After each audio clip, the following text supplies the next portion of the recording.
放肆！充军失德失行，将来如何成为一代明君？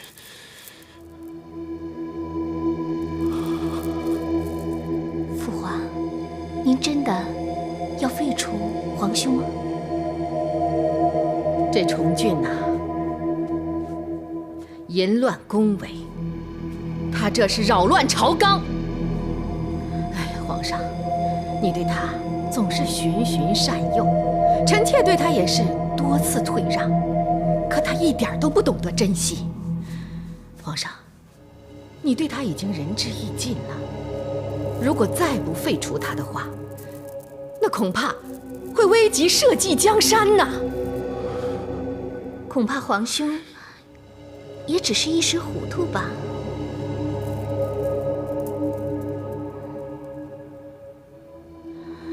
唉，一人糊涂，连累家宅；国君糊涂，那是万民同葬啊！父皇，请三思啊！你看，皇上，你看你的女儿啊，请三思，请三思。你看，总是待人以宽，待己以严，都什么时候了，还讲兄妹之情？真是心怀圣德呀！可惜果儿你是个女儿身，否则你就是当国君的典范。女儿也可以当国君啊，太上皇不就是最佳的典范吗？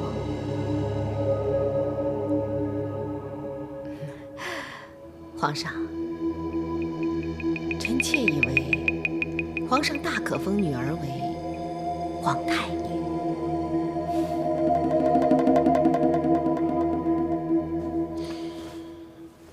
封皇太女一事事关重大，朕要再细细的考虑考虑。女儿明白，女儿只要能为父皇分忧，就已经心满意足了。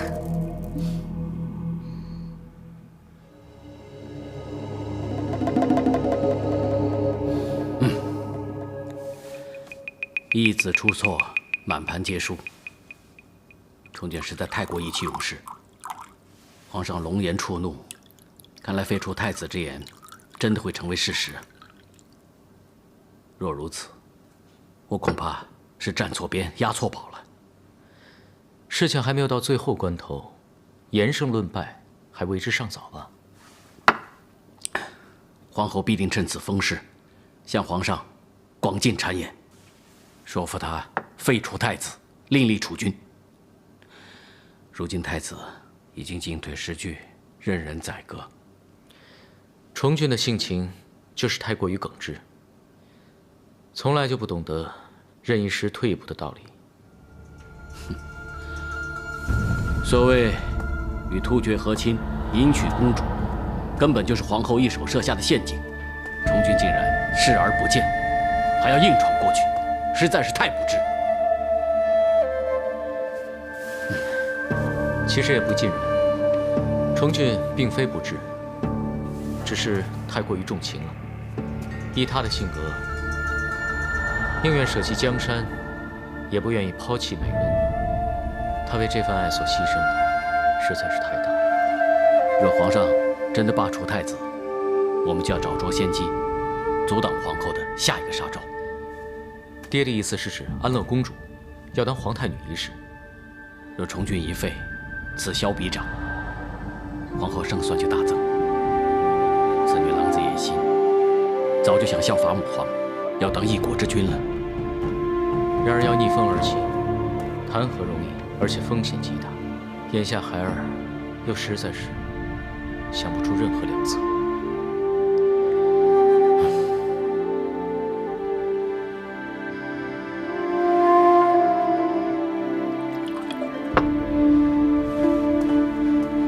王爷深夜到访，不知所谓何事？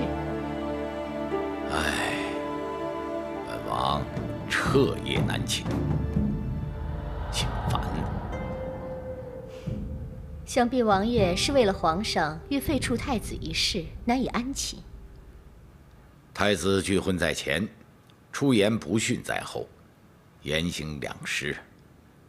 皇上便生出了罢黜的念头，这也不为过呀。冲俊单纯耿直，只有兴国为民之勇，而无谋算他人之能。如此高阳，又岂会是猛虎的对手？是啊，朝堂之上，眼看羊入虎口而不能出手相阻，本王这心里实在是过意不去呀。羊入虎口恐怕是迟早的事，本宫奉劝王爷，还是不用太过惋惜。呀，公主一言，果然是醍醐灌顶啊！本王心底彻明。如此说来，王爷今夜终能安寝。那是啊。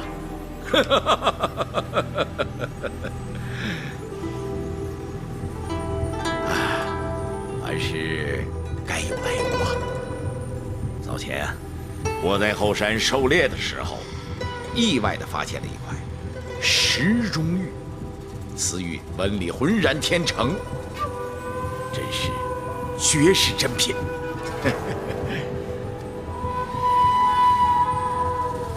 公主，请看。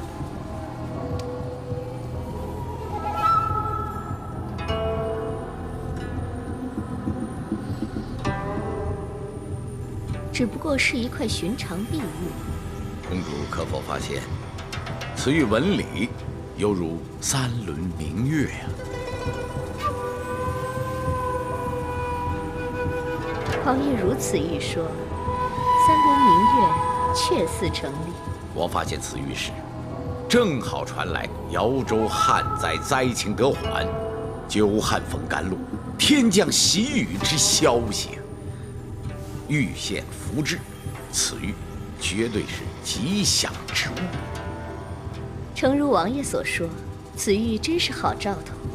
公主，今夜幸得公主指点，此玉就赠与公主，以表谢意。王爷如此好意，本宫就收下了。老臣已打扰多时，就此告退了。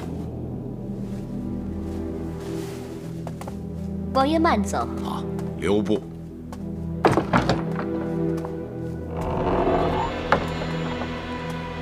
王爷深夜拜访，匆匆几句，赠送美玉便借此退下，行为相当古怪啊！武三思这只老狐狸，此次前来似有拉拢之意。就凭区白玉，三轮明月，蓉儿难道不明白这弦外之音吗？本宫小名令月，三轮明月是有武三思和令月结盟之意。那公主决定与梁王一统阵线了。本来想借着重俊可以牵制皇后，但是没想到她不懂得自爱，自己废了武功，踏脚石做不成，反倒成了绊脚石。一消一长之间，反倒令皇后迈进了一大步，给了她机会向皇上进言，成就了她废太子立皇太女之举。那公主如何打算？先不要轻举妄动，一切就先让武三思和龙姬出手。本公主坐山观虎斗，只要不陷进去，天就不会塌下来。一切静待时机，并不急于一时。公主英明。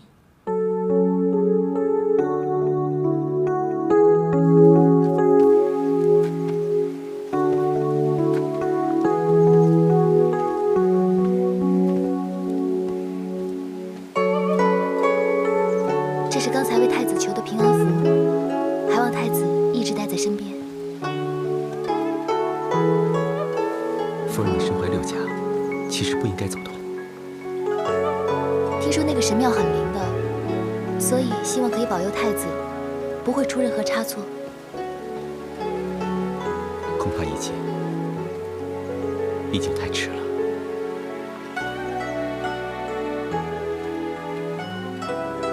你说什么？没什么，我是说，这里风光明媚，倘若能在这里落地生根，过些恬静闲适的农家生活，闲云野鹤也是一种乐趣，不是吗？可是太子身兼重任，这样的心愿可能无法完成了。快走！你们干什么？出去！干什么呀？你们快点！听见没有？干什么？出去！你们干什么呀？出去！干什么？奉安乐公主之命，你们的地我们征用了，你们马上搬走。这是什么道理？我们在此世代务农，已经经过3代，岂能说收就收？公主有令，违抗者收押监牢。如果你们执意反抗，就要尝尝这牢狱之苦。这是强抢民地，我们誓死不从。对，不从，给我打！住手！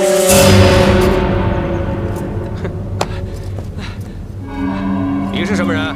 竟敢当官差办事！来人，给我拿下！是你敢？我是当今太子，见到本太子还不下跪行礼？殿下，卑职是奉了安乐公主之命出来办事，岂能容你这闲杂人的干涉？好大的口气！本太子现在就将你拿下，送回刑部治罪。走！大人，怎么回事？啊？叫你们刑部尚书出来见我。尚书大人有事外出，你到底有什么事儿？啊？他是谁？他什么他？公主叫你抓紧见嗣。哦，你在外边惹事了是吗？不是，他说他是太子。他说他是太子，那你不会告诉他你是公主安排的人吗？你竟然连本太子都不认得？太子？您是哪位太子？太子李重俊。啊！见到本太子还不立即行礼？哎，卑职见过太子。你竟然连宫中的礼仪都不清楚，你官职是如何得来的？禀太子，卑职的官职，是考来的。考来的会是如此？说，你这官是多少钱买来的？不说，我说你下去跟阎王说。50两。谁卖的？说。是那个安乐公主。区区50两，就能当上刑部的书记，连宫中最基本的礼仪都不懂，更何以言行责？安乐公主竟然卖官鬻爵到此地步，简直是太过分了。哎，太子，你要去哪里啊？安乐公主竟然肆意妄为，卖官鬻爵，祸国殃民，我要即刻去向父皇禀告此事。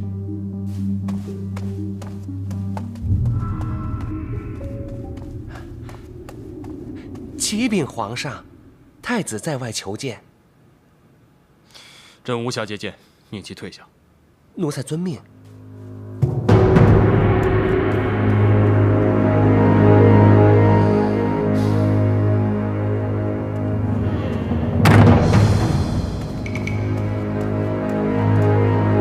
周公公，我父皇他愿意见我吗？回太子，皇上有命不予接见，请回吧，太子。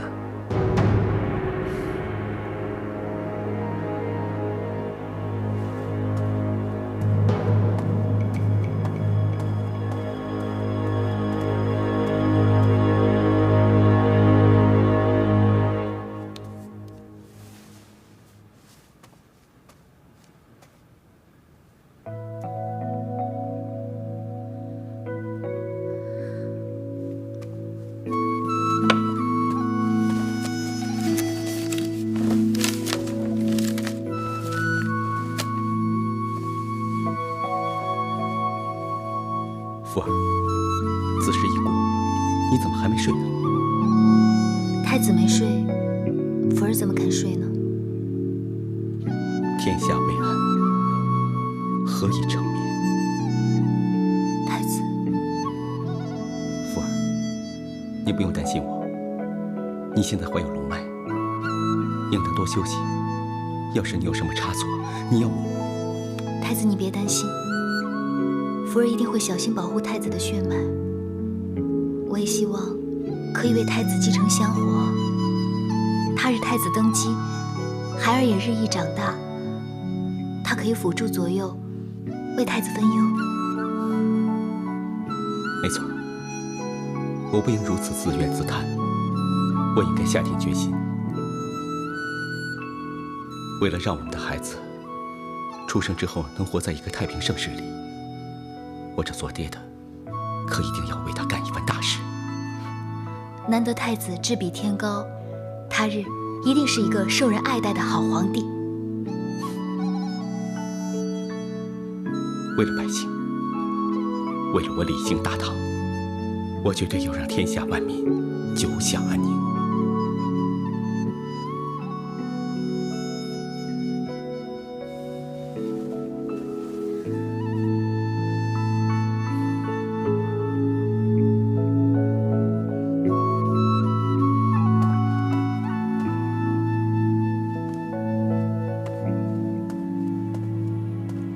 太子深夜相邀，到底所谓何事？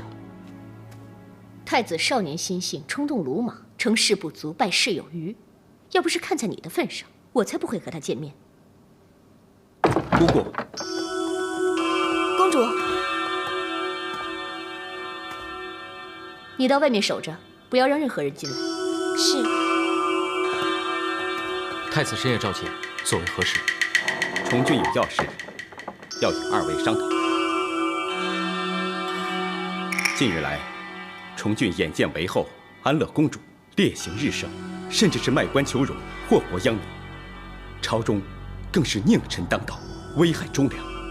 若不赶紧兵行险招，当机立断，只怕朝中的忠义之臣会一个接着一个惨遭毒手。太子的意思是？近日来，崇俊闭门反省，扪心自问，我真的要将我这太子之位废除？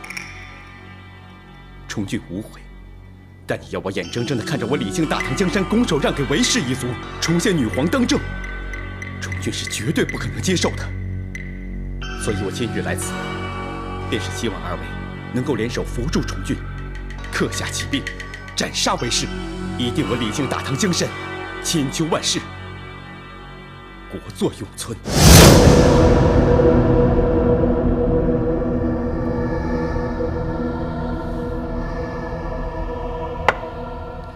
你说太子要你和太平公主联手，发动兵变？事情发展到这个地步，孩儿也是始料未及呀。那你打算怎么做？爹认为孩儿应该怎么做？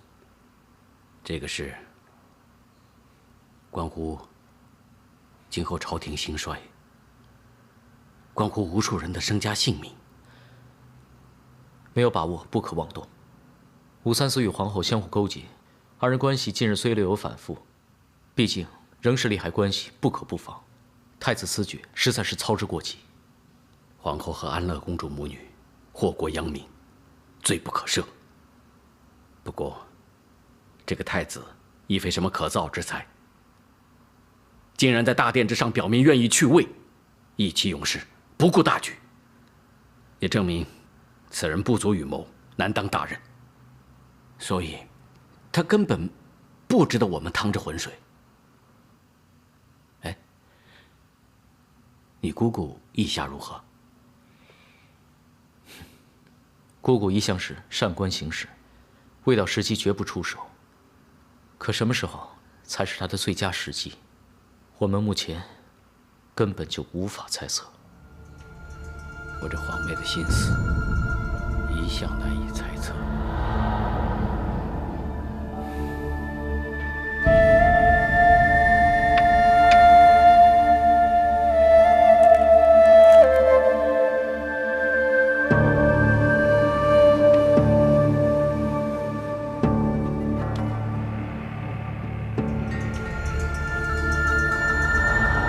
妙招，妙招！这炉香都还未燃完，奴婢又输了一局。其实本公主早就下错了好几个字，只是你一直没有察觉而已。真的吗？奴婢所料不然，公主想必还在为太子所求的事情心烦意乱，所以才下错了，是吗？知我者莫若蓉儿。那公主有何打算？所谓未虑胜先虑败，太子欲请本宫出兵，助他除掉皇后母女，却又表明不愿恋战其位。一旦事成，虽然对本宫极为有利，本宫亦可坐享其成，但是一旦失败，就会授以皇后对付本宫的口实，招来反扑。但若公主与项王结成同盟，实力未必不可跟皇后相抗啊。八皇兄是否真的肯出兵，如今还是未知数。当日太子不惜放弃储君之位，也要拒婚突厥一事，据闻八皇兄颇为不满。你想想，他怎么可能把全部赌注压在一个根本就没有将来的人身上？奴婢若是项王，恐怕也不会。更不要说还有一个态度摇摆不定却又举足轻重的梁王。如果他是站在皇后那边，那双方的胜负之数恐仍未可料。那公主决定拒绝太子所求了。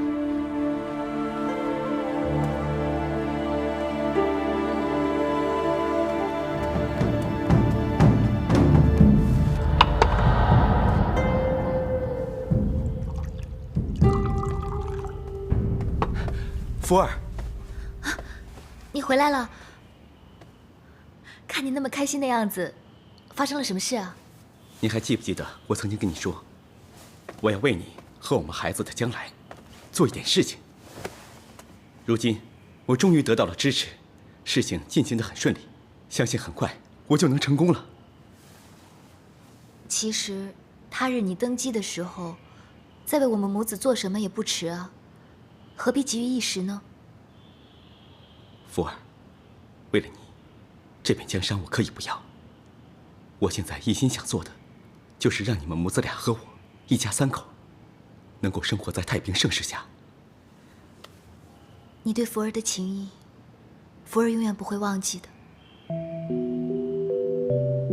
福儿，为了你，跟我们的孩子，我早些日子在城外置了一座别府，想把你们母子俩安顿过去。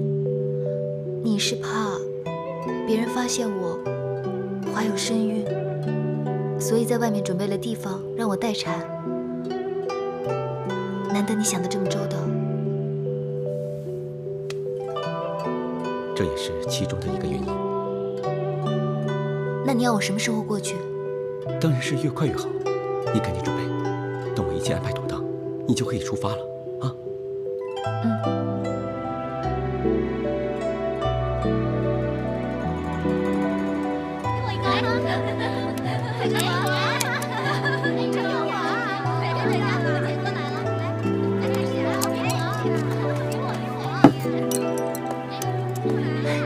小福姐，你回来了。小福姐，小福姐，小福，看你这么开心，你是不是和太子和好了？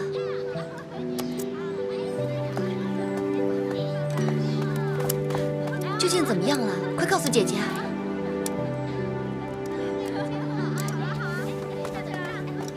姐姐，我已经有了太子的骨肉。什么？你说的是真的？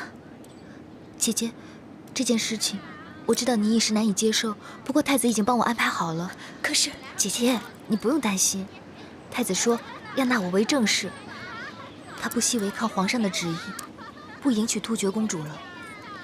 此话当真？到时候我就是皇后，母仪天下，我们两姐妹再也不用受人欺负。母仪天下，皇后，这多么遥不可及！怎么会遥不可及呢，姐姐？我做到了呀，我真的做到了，是真的啊。小福，你告诉姐姐，你真的很渴望那种生活吗？难道姐姐就不喜欢这样的生活吗？难道姐姐一点都不为福儿高兴吗？姐姐不是不高兴，只是从此以后，你可能会永远离不开这个是非之地。姐姐担心你会身不由己，卷进日后无穷无尽的权力斗争之中。从我们第一天入宫开始，就已经被卷入了。姐姐，你记得吗？就算你怎么对安乐公主好，她还是想置你于死地。我早就说过，在宫中为了自保，就一定要争取每一个机会。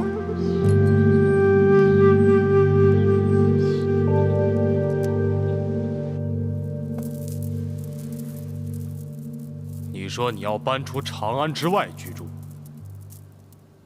是的，还请父皇恩准。也就是说，你真的决定不当太子了？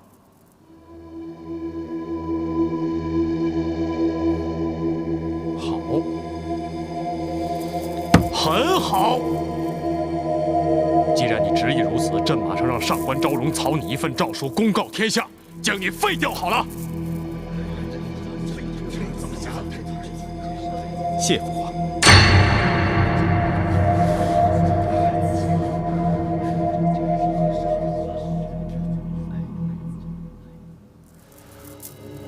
皇上，立储乃安邦大计，既然重俊自遣去位，那储君之位可不能久悬以待呀。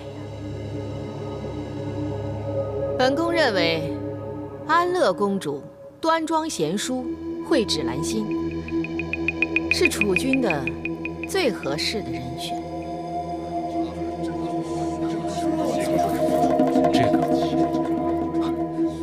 皇上，正如娘娘所言，立储为安邦大计，绝不可以草率看待。微臣以为此事还需从长计议，慎重再三啊。隆基，你对本宫的建议有疑义？不敢，请恕微臣直言。纵观古往今来，从来就没有立皇太女之先例。此话差矣。想当年，太上皇早已开创了以女子之身也可以称帝的先例。此乃非常之事，毕竟未可以常情论之啊。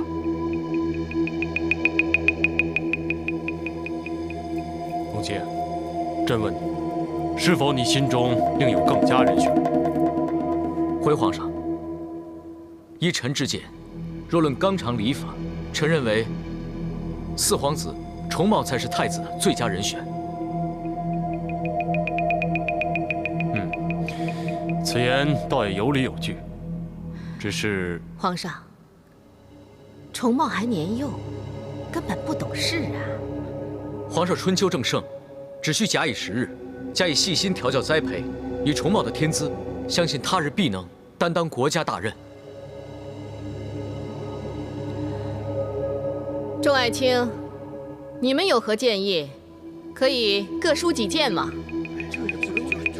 回娘娘，微臣以为，与其立重茂，不如立安乐公主为皇太女，更加妥当。此言差矣。祖宗家法，向无立女为嗣之事，这是违制。此例一开，恐天下人不服啊！皇上，兹事体大，微臣认为，既然皇后娘娘、隆基以及各位大人对立储均各持己见，不如请太平公主出来，一起共商如何？不行。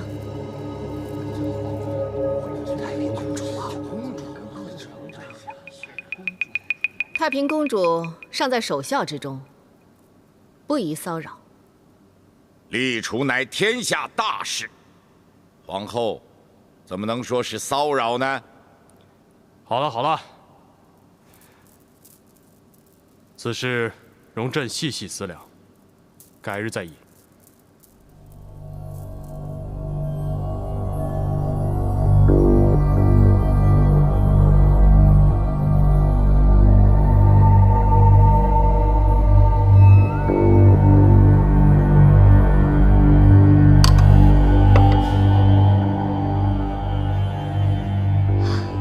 上是否还在为太子的事烦心呢？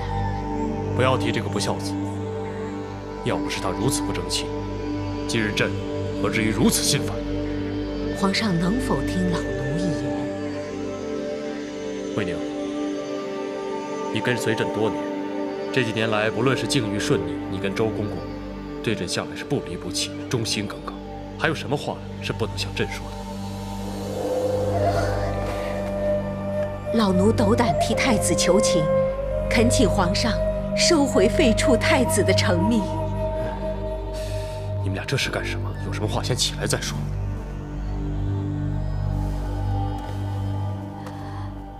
皇上，老奴是亲眼看着太子咕咕坠地，并亲手把他带大成人的。自问对太子的品性和为人，比其他任何人都更加熟悉。深知太子虽倔强憨直，但其实天性纯孝，对皇上最为孝顺。所以，即使他因一时糊涂，真的犯下了什么过失，也请皇上千万要多加体谅，格外开恩呐。这一点，朕难道不知道吗？你们要了解，今日不是朕有废他在先，而是这位太子在百官面前自行宣布退位。我这个做父亲的，我这个做皇上的，还能怎么做？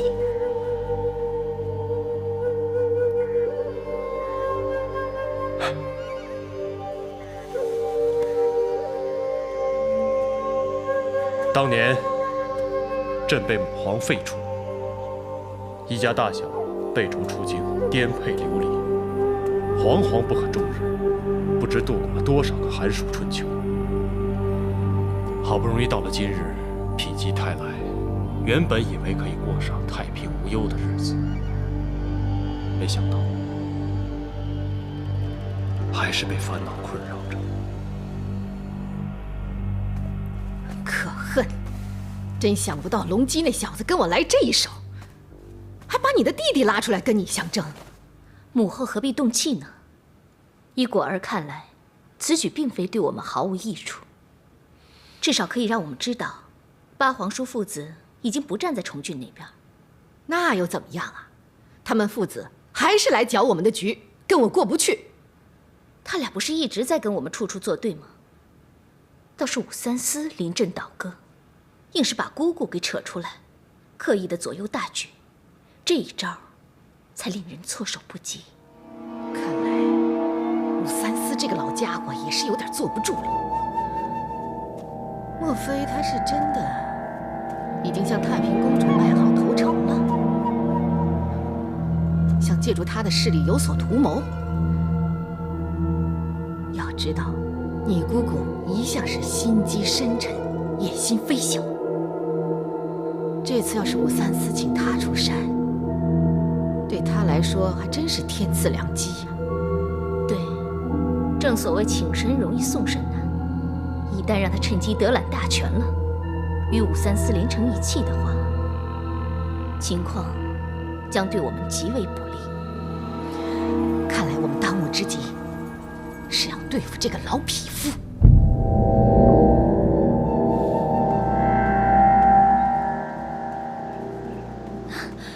郡王爷，对不起，我来迟了。不要紧。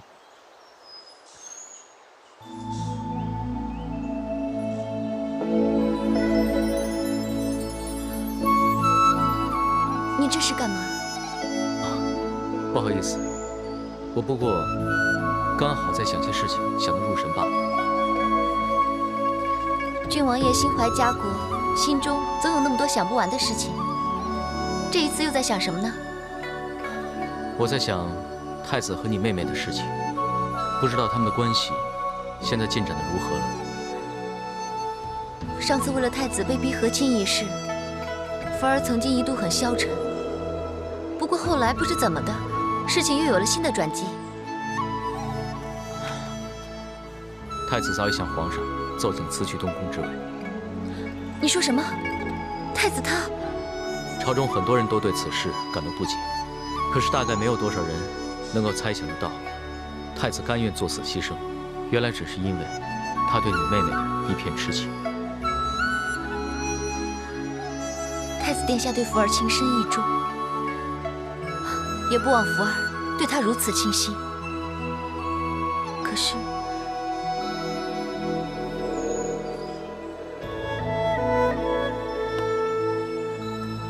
事已至此，确实令人始料不及。我这个做姐姐的，到底是该为妹妹感到高兴呢，还是感到难过？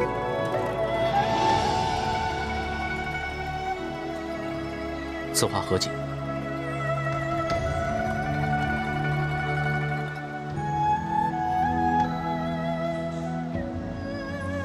我也是今天才从福儿口中得知的，她已经怀上了太子的骨肉。难怪宠犬宁愿去位，也不愿屈从皇上的旨意，硬去突厥公主，还想迁出京城。原来都是因为这件事情。太子刚为福儿放弃江山，孟凡实在为福儿感到高兴。这样一来，他们两个就可以离开这个争权夺势的是非之地了。你可不要像太子那般，把事情想得那么天真了。事事岂能都像人设想的那么尽如人意？要知道，太子已宣布退位，皇后娘娘那边就已经提议要让安乐公主做皇太女了。若是一朝让他们得逞，大唐的江山社稷可就微乎其微了。以他们母女的阴狠性情，即使太子不再继位，亦难逃毒手。那该怎么办呢？奴婢真的不想看见公主殿下就这么糊里糊涂的任皇后娘娘摆布，以至于迷惑心智而不自察，一步步铸成大错。我需要你帮我一个忙，或许可以阻止这一切的发生。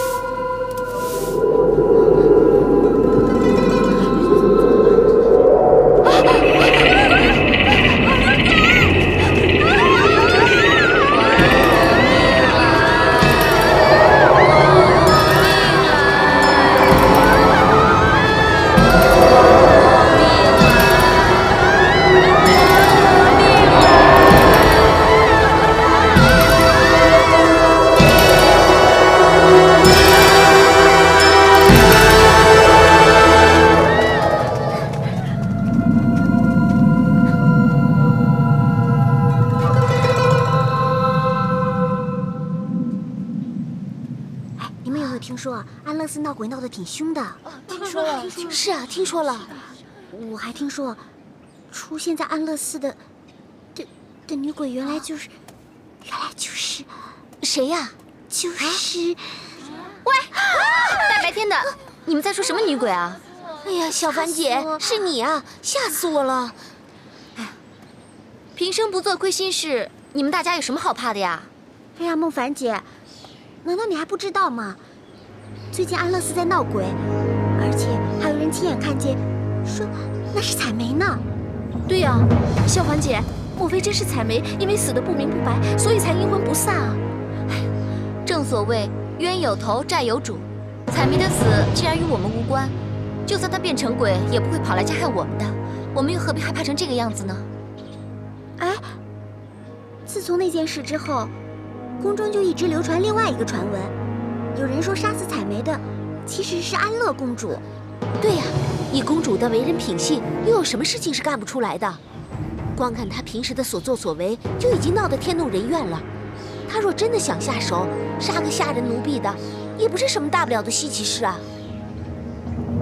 那如果让她当上皇太女，我们就不会有什么好日子过了。是啊。哎呀，完了！这采梅的阴魂作祟，看来这是向我们预示着一场不祥之兆。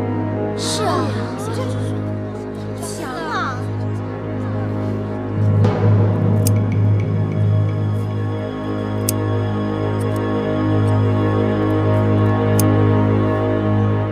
皇上，老奴平日常常劝你，闲暇之时出来走走。今天走走，是不是神清气爽？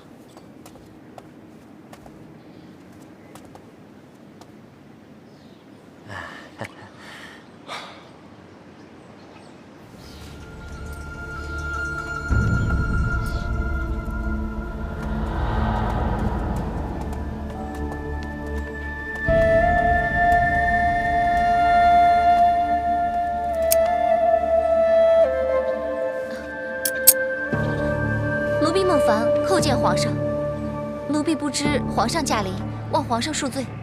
不必多礼，起来回话。谢皇上。孟凡，你如今只在上夷局办事，没有在凤阳阁侍奉公主，过得还好吗？谢皇上关心，奴婢过得还算安好。只是奴婢毕竟服侍过公主一些日子，公主待奴婢不薄，所以奴婢对公主还有些不舍之情。难得你对公主有这份忠心。好，不过这个公主殿下的确有时候是很难伺候。如果只是那样，那还好。就只怕公主得罪的人太多，惹来飞短流长。听你言下之意，好像是有什么人对公主不满。朕不知道，你来说给朕听听。别怕，朕恕你无罪，但说无妨。是这样的，近日奴婢听闻宫中悄悄流传，说宫女采梅是因为亲近驸马，所以才被公主命人杀死的。胡言乱语！公主殿下的确有时候是骄纵成性，贪玩爱闹，毕竟也只是少不更事，怎么会突然间被外人说成这样？近日宫中发生了很多灾变不祥的异象，就好像安乐寺闹鬼的事，大家都在传言是宫女采梅还魂。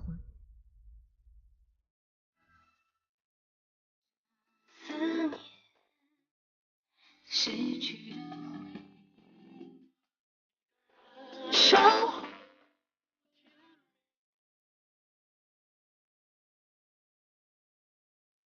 当有你相伴，才会有。